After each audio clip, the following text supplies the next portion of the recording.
Pakiramdam ko numero uno ako dahil kapag may gusto akong bagay, hindi ako titigil hanggat hindi ko siya nakuha or hanggat hindi ko nabibigay lahat. So I think valid na yung answer na yun.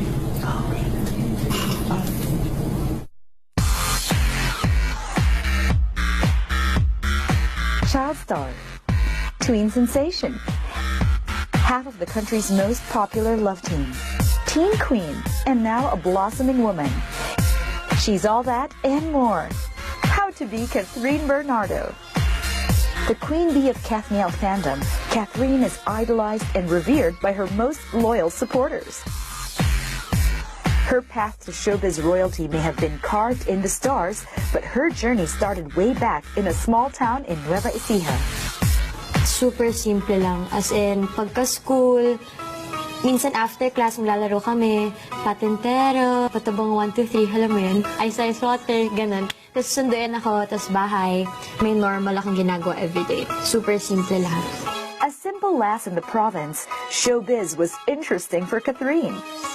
Bata pa lang ako gusto ko na si Miss Angel Aquino. As in, nung nasa Once Upon a Time siya, yung mommy siya ni Ate Shaina. Magandang tanghali bayan. Sumali pa nga ako doon dati. Munting miss you. Nanalo ako sa una, tapos sa second, di ako nanalo.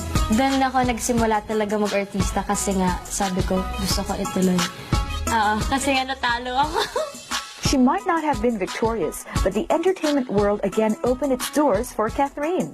Si ate kasi nun, di ba may summer workshops pag sa ABS, siya yung sumali, tapos wala siyang kasama, gusto niyang kasama. So sinali niya rin ako. Nagpa-audition para maging Star Magic ka, ganyan. Maraming mga auditions para sa mga small roles, tapos pinuntahan ko, ganun. Despite the long commute from Nueva Ecija, along with her mommy Min, Catherine embraced her destiny. She played the role of the young Bea Alonzo in the teleserye It Might Be You. Matutulog na kaagad kayo. Magkwenta muna kayo ng bedtime story. First time ko magkaroon ng ganun, yung whole day taping na puro ikaw yung eksena. So medyo na-shock ako doon. Tapos, dinirect siya ni Manong Gilbert Perez. One of Catherine's most iconic roles as a child actress was the very Kikay Maya in Super Ingo. Naalala ko doon, super daming accessories everyday kasi super maarte yung role ko. May mga kulay, tapos maraming clips na ganyan. May mga makeup na basta yung Kikay Kid. I'm a young lady na dad. Kaya kailangan yung mga clothes ko mabago na kasi mga small na po sa akin. Yun talaga yung first ever show ko na nagkaroon ako ng love team, which is si Makisig. The show aired 10 years ago. Nostalgia hit the cast of Super Ingo and they scheduled a reunion recently. Kasi nag-ano sila nun, reunion na dinner. Tapos, hindi ako pwede kasi may PSY taping. So, sila yung dumalaw.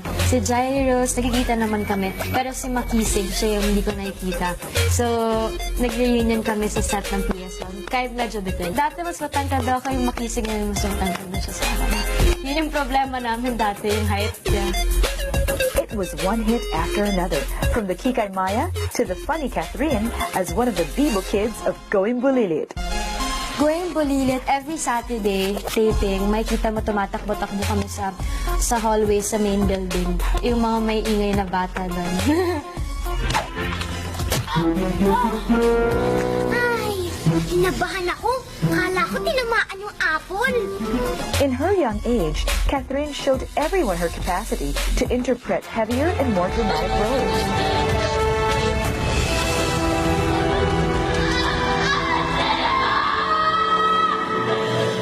Parang medyo natakot ako kasi yun yung may scene ka na sensitive na gano'n. Tapos sobrang dami nangyari sa kanya nung bata siya, ganyan-ganyan.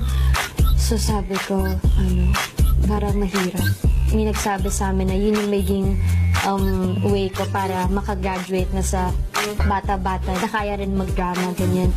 Na totoo, kasi after nun, Mara Clara na yung nangyari. Finally, she got the big break that made her a star, to play Mara in the remake of the iconic soap opera Mara Clara, along with her friend and Going Bulilit co-alumni, Julia Montez.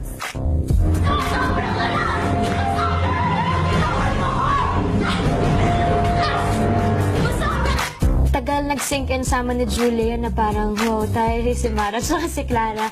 Nag-work yung Mara Clara because sa relationship namin ni Julia. Mara Clara transformed her into a much admired young actress. Dati, nakapag Mega Mall, Trinoma, kung saan ko gustong mall. But then, nung nagka-Mara Clara, pwede pa rin naman. Pero, tatawagan ka nila Mara. Tapos, bawal na ako pumasok sa ibang shops kasi nagka-endorsements na ako. May gano'n na. So, medyo naramdaman ka ng may god artista na ako.